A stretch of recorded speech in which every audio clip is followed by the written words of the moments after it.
네, 이슈앤뷰 돈이 되는 뉴스 시작합니다. 한국투자증권 이프랜드예요. 김민진 차장과 함께합니다. 안녕하세요. 네, 안녕하세요. 네, 바로 다음 화면 주세요. 이 내용이 이제 중요한 게 아니라 발표된 내용 보겠습니다. 10시 30분에 발표된 내용입니다. 대주주 양도세 기준 10억 원에서 50억 원까지 상향 조정 완화시키는 겁니다. 시장은 이 이슈를 기다렸는데 왜 이게 발표되고 나서 더 떨어지는 것 같죠? 낙폭이 지금 확대되고 있습니다. 양시장 1%가량의 마이너스권인데 지금 왜 이런 현상이 나오는 걸까요? 네, 우선 어제 미국 시장이 왜 빠졌을까요?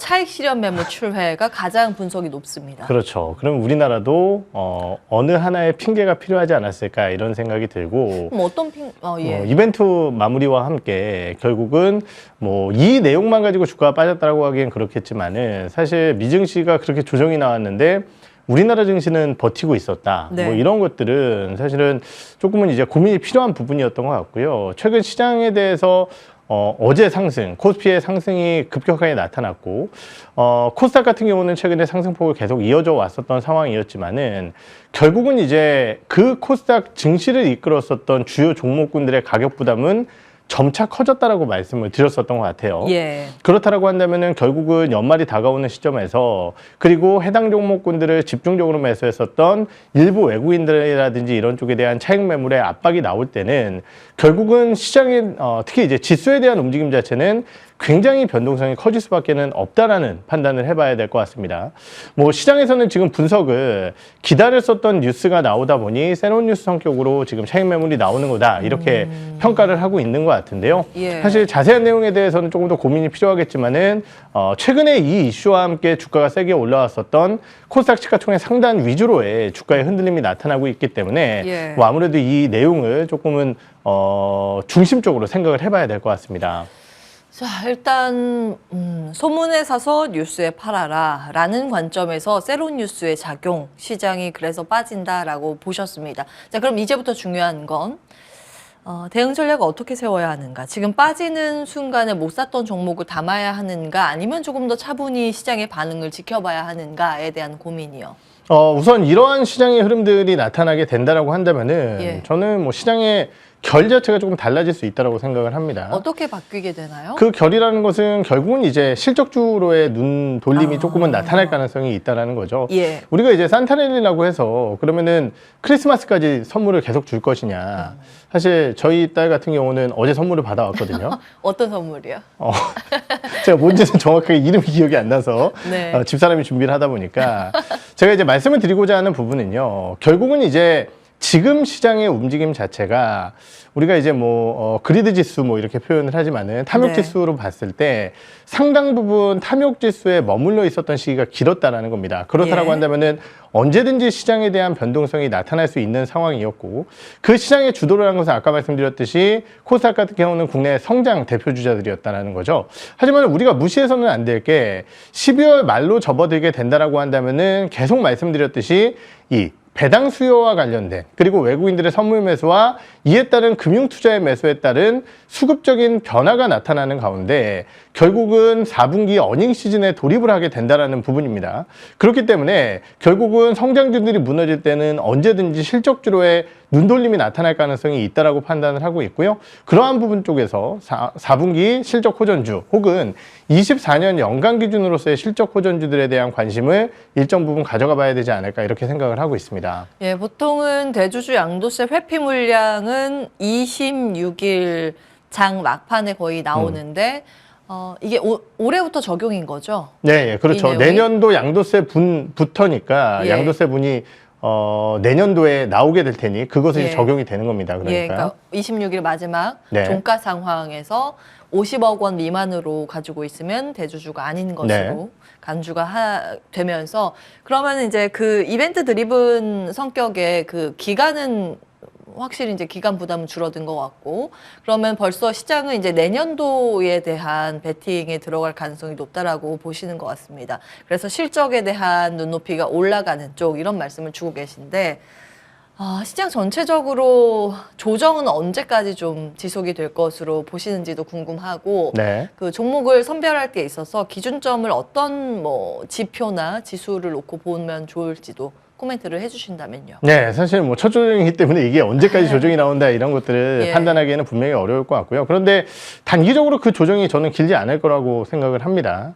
가장 큰 이유는요, 결국은 이제 마이크론 테크놀로지의 실적에서 저희가 확인을 했듯이 예. 결국은 예상을 상회한 실적, 거기에 더해서 가이던스 같은 경우도 그리고 세부 내용 자체도 상당히 좋게 발표를 했습니다. 그러한 부분들과 함께 마이크론이 시간외로 4% 넘게 상승세를 보였죠. 예. 그렇다라고 한다면은 국내 증시에 영향력을 끼칠 수 있을 만한 대표 기업이라고 할 수 있는 삼성전자와 SK하이닉스에 대한 업황 회복 관점은 계속적으로 이어질 가능성이 높다라는 거죠. 결국 반도체네요. 그렇죠. 그러면.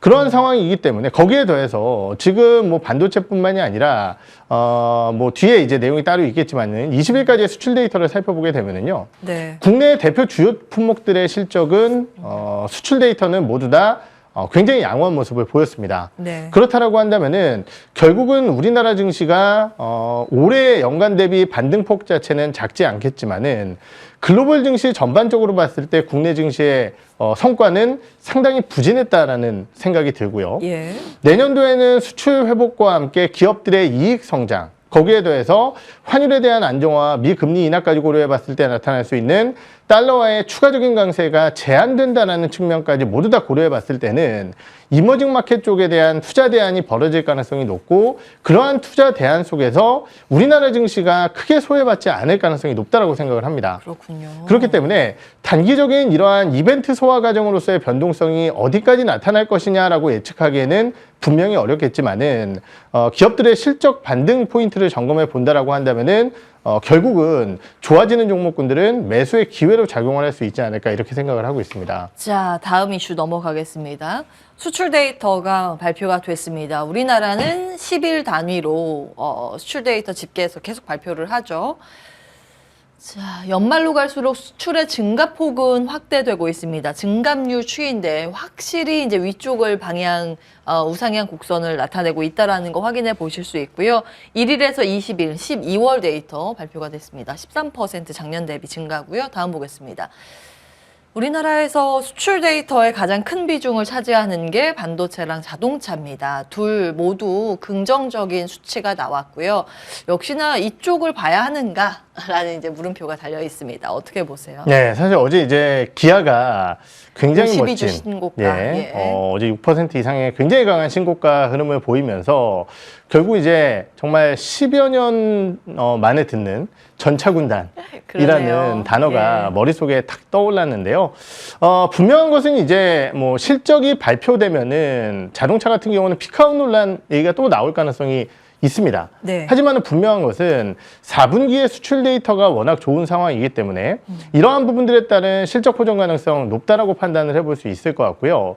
반도체 같은 경우는 지금 상당 부분 회복세를 보여주고 있는 상황인데요.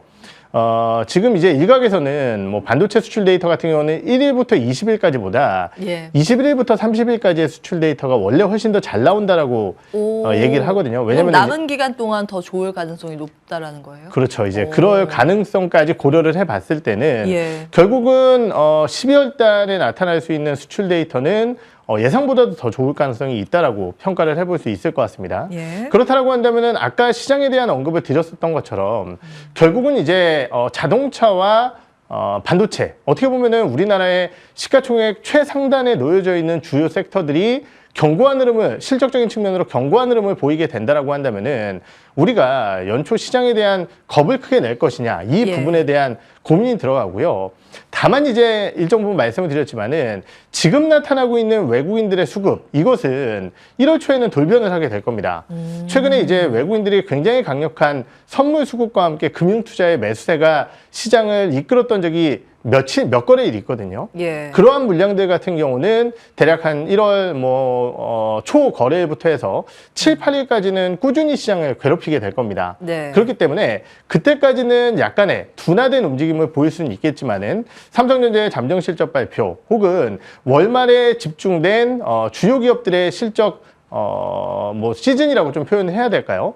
이때 나타날 수 있는 주요 기업들의 호실적을 고려해 본다라고 한다면은 뭐 대략 한 1월 10일 정도 이때부터는 그러한 수급적인 영향력을 배제하고 실적만 가지고 주가에 대한 판단을 받을 수 있지 않을까 이렇게 생각을 하고 있습니다. 예, 이제부터는 내년도 배팅에 본격적으로 진입을 한 시즌이고 실적, 펀더멘털에 다시 시장 주목할 가능성이 높다라는 기존 그 전략적인 부분을 기억하면서 대응 전략 세우겠습니다. 종목으로 본다면 이제 앞서서 반도체 먼저 언급을 주셨잖아요. 네. 마이크론도 예상을 훌쩍 웃도는 실적, 뭐 여전히 마이너스권이긴 네. 적자입니다만 적자폭이 대폭 이제 축소되고 있는 국면입니다. 반도체 가격의 회복이 눈에 이제 확실히 드러나고 있는 게 최근 분위기인데 반도체 투자를 할 때 아이디어를 어떻게 가져가야 돼요? 종목으로 본다면. 반도체 투자는 결국은 이제 뭐 출하량이 늘어나게 된다라고 했을 때 예. 그리고 가격에 대한 상승까지 같이 봐야 될 것 같은데요. 제가 아까 이제 수출 데이터 측면에서 21일부터 30일까지 좋다라고 말씀을 드렸던 건 우선 예. 일반적인 현상이고 아무래도 이제 12월 같은 경우는 좀 다를 수도 있습니다. 월말 휴일이 있기 때문에 예. 그러한 부분들은 좀 유념을 하셔야 될 것 같고요. 여러 차례 말씀드렸지만은 디램 가격과 낸드 가격이 생각보다 빠르게 올라오고 있는 상황입니다. 그렇다고 한다면 지금 현재 시점에서는 가장 주목해야 될 부분은 첫째, 메모리 가격의 반등세가 강력하게 이어질 수 있을 것이냐에 대한 확인이 필요할 것 같고요. 예. 두 번째는 지금 낸드 쪽 같은 경우는 가동률이 너무너무 떨어져 있는 상황입니다. 그렇다고 한다면은 낸드 쪽의 가동률이 회복되는 시점이 언제일까? 그리고 가동률이 얼마나 회복되는가? 이 두 가지가 지금 국내 메모리 업체들의 실적에는 아주 중요한 포인트가 될 것 같고요. 네. 마지막으로는 결국 이제 AI를 포함한 HBM 관련된 기업들에 대한 HBM 관련된 실적에 대한 점검 포인트가 될 것 같은데요. 낸드 쪽 같은 경우는 아무래도 시간이 조금 필요할 것 같습니다. 낸드가 보통은 휴대폰이나 이쪽에 많이 들어가죠. 그렇죠. 지금 이제 뭐 세트기기에 많이 들어가는데 영업이익률이 지난 3분기 기준자로도 삼성전자 기준으로 마이너스 35%가 넘었을 거예요. 영업이익률이. 그러니까 결국은 이제 이쪽에서 어마어마한 적자를 기록하고 있다는 부분이거든요. 단기적으로 봤을 때는 아직까지는 HBM3 모멘텀이라고 생각을 하지만은 예. 내년도 시점이 일정 부분 지나가게 된다라고 한다면은 낸드 쪽의 가동률 관심도가 높아질 가능성이 있고 그러한 측면에서 봤을 때 탑픽 주자로서는 TCK를 많이 말씀을 드렸었던 것 같습니다. TCK. 예. 네. 그리고 이제 우리나라의 소재 업체들 같은 경우도 결국은 이제 낸드 쪽의 가동률이 높아지게 된다라고 했을 때 실적이 좋아질 가능성이 높다라는 측면에서 내년도의 전략 자체는 소재 관련 기업들에게 어느 정도 관심을 두시는 게 좋으실 것 같고요. 단기적으로 봤을 때는 주가가 많이 높아져 있지만은 HBM 관련주들이 주가가 좀 조정이 나온다라고 했을 때 단기적인 대응 전략 이러한 부분들이 유효하지 않을까 이렇게 생각을 하고 있습니다. 일단 그동안 시세를 많이 내지는 못했던 종목으로 선별을 해주시고 계십니다. TCK라는 이제 낸드 관련 대표 주자인데 기억을 해보도록 하고요. 지금 HBM해서 이제 AI 쪽 반도체에서 먼저 부각을 받았던 게 D램 쪽이었고 네. 낸드는 아직까지 가격 회복이 명확하게 나오진 않습니다. 물론 이제 처참하게 무너졌던 거 대비했을 때 반등이지만 이제 앞으로의 반등 가능성이 점쳐진다라는 보도가 내년도 한 2분기 정도로 점쳐지고 있죠. 그래서 낸드에 대한 관심도 점차적으로 해볼 필요가 있다. 이런 말씀입니다. 반도체였고 자동차는 어떠세요? 지금이라도 기아를 탑승해야 되는 것인가? 아니면 부품을 봐야 하는 것인가요? 네, 자동차 굉장히 고민스럽죠. 예. 사실 이제 기술적 투자자라고 한다면은 어제 거래량이 이렇게 쏠려 들어오며 52주 신고가를 낸 기아. 어떻게 보면 굉장히 매수적인 관점으로 매력적인 자리다라고 생각을 해볼 수 있을 것 같고요. 예. 저도 사실은 내년도 1월 말 그러니까 현대차와 기아의 실적 발표가 보통 이제 4주차 정도에 진행이 되는데 예. 그 전까지는 일정 부분 강세 흐름을 유지할 가능성 높다라고 생각을 하고 있습니다.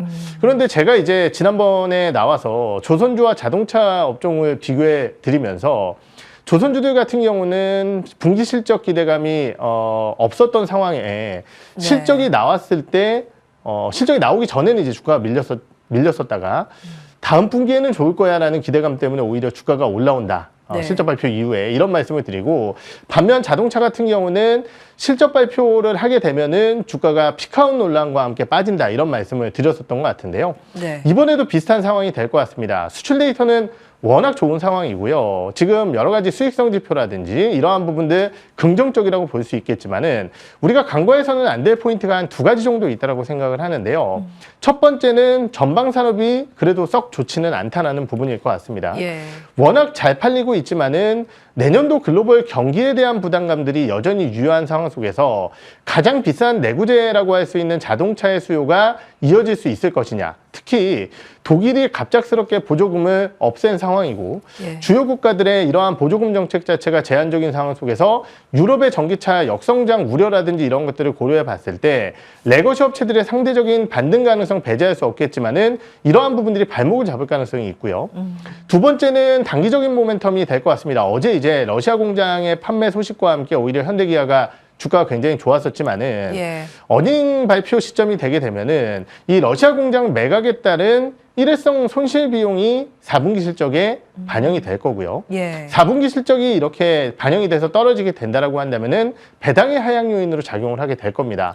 그렇다라고 한다면은 이러한 부분들이 오히려 실적 발표 근처까지 왔을 때는 매물의 압박으로 작용할 수 있고 실적 발표 이후에는 또 아까 말씀드렸던 그러한 전방 경기 우려에 따라서 피크아웃 논란들이 나올 수 있거든요. 예. 그렇기 때문에 현재 시점에서의 자동차 대응 전략은 유효하겠지만은 1월 중순경 어느 정도 팔아야 될 시점은 오지 않을까 단기적으로는 이렇게 예. 생각을 하고 있습니다. 아, 그러면 지금 아주 강력하게 이쪽이 좋다, 내년도 주도주다라는 의견은 아니시기 때문에 추가적으로 그러면 종목을 여쭈지는 않겠습니다. 반도체만 여쭐게요. 반도체 투톱, 삼성전자, SK 하이닉스 어느 게 더 매력적일까요? 단기적으로는 뭐 하이닉스고요. 예. 내년도 1월 이후에는 뭐 삼성전자. 사실 지난번 나왔을 때 이제 4분기 실적쯤에 삼성전자에 대한 관심도라고 말씀을 드렸었는데 사실 SK하이닉스가 더 올라와서 약간 좀 난감한 예. 상황인데요. 내년도 초반이 되게 된다라고 한다면은 결국은 이제 삼성전자는 가전 쪽의 실적이 더해질 거고요. 예. 거기에 더해서 IM 실적 같은 경우도 신제품과 함께 재차 반등을 하게 될 겁니다. 거기에 더해서 랜드 쪽의 가동률이 지금 11월 달, 12월 달 빠르게 올라오고 있기 때문에 생각보다 삼성전자의 실적이 1분기부터는 기대감이 커질 가능성이 있거든요. 그렇다고 예. 한다면은 4분기 실적 발표가 되는 1월 중순 말 이후에는 삼성전자 쪽에 조금 더 포커스를 맞춰야 되지 않을까 이렇게 생각을 하고 있습니다. 예. 둘의 성격이 살짝 다르긴 하지만 어쨌든 이제 반도체 투톱이라는 공통점을 가지고 있죠. 어제 나란히 두 종목이 52주 신고가를 경신하기도 했습니다. 매력도 측면에서는 삼성전자의 매력, 부각도의 시점이다. 정리합니다. 수출 한 가지만 더요. 네.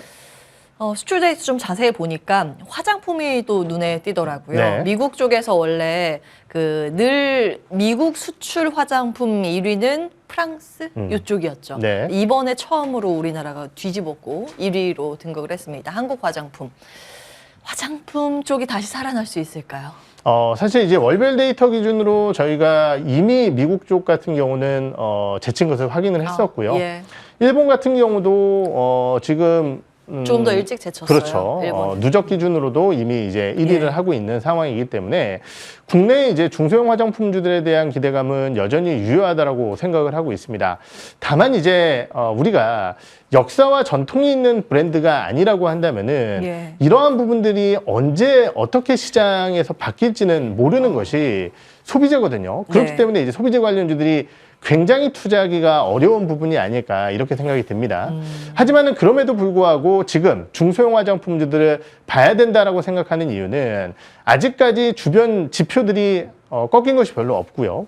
거기에 더해서 내년도에 만약 미국의 경기에 대한 부분이 약간 연착륙 그러니까 이제 다운사이클로 접어들게 된다라고 한다면은 결국은 합리적인 소비 성향 자체가 늘어나게 될 가능성이 높습니다. 예. 그렇다고 한다면 아까 말씀드렸던 굉장히 유명한 유럽의 여러 브랜드들보다는 한국의 화장품들에 대한 수요가 더 좋을 가능성이 높다라는 것이겠죠. 예. 그렇기 때문에 중소형 화장품 브랜드들은 지속적으로 관심을 가지시는 것이 좋으실 것 같고요. 예. 다만 이제 아까 말씀드렸듯이 그 브랜드가 갑자기 안 팔린다. 그렇죠. 이런 일들이 벌어질 수도 있기 때문에 예. 그러한 리스크를 최소화할 수 있는 방법은 OEM, ODM 관련주들을 살펴보는 것입니다. 자, 한국콜마하고 어떤 게 있죠? 한국콜마, 뭐 한세실업, 죄송합니다. 한국콜마, CNC인터, 그리고 코스메카 코리아 이런 기업들이 있죠. 예. 코스맥스도 있고요. 코스맥스. 요 네 개의 기업이 이제 대표적인 주자들인데요. 예. 이러한 기업들 같은 경우는 그래도 아까 말씀드렸던 개별적인 브랜드의 리스크보다는 시장 확장 쪽에 포커스를 맞추면서 조금 더 안정적으로 갈 수 있다는 측면에서 좋은 대안처가 되지 않을까 이렇게 생각을 하고 있습니다. 예. 이거 데이터 보면서 갑자기 생각나서 이제 긴급 질문을 드렸던 건데 그래서 쭉 종목까지 잘 선별을 해주셨습니다. 화장품주에 대한 대응 전략, ODM, OEM 업체들로 축약을 해주셨네요. 참고해 보시기 바랍니다. 한국투자증권 이프랜드예요. 김민진 차장과 함께했습니다. 고맙습니다. 네.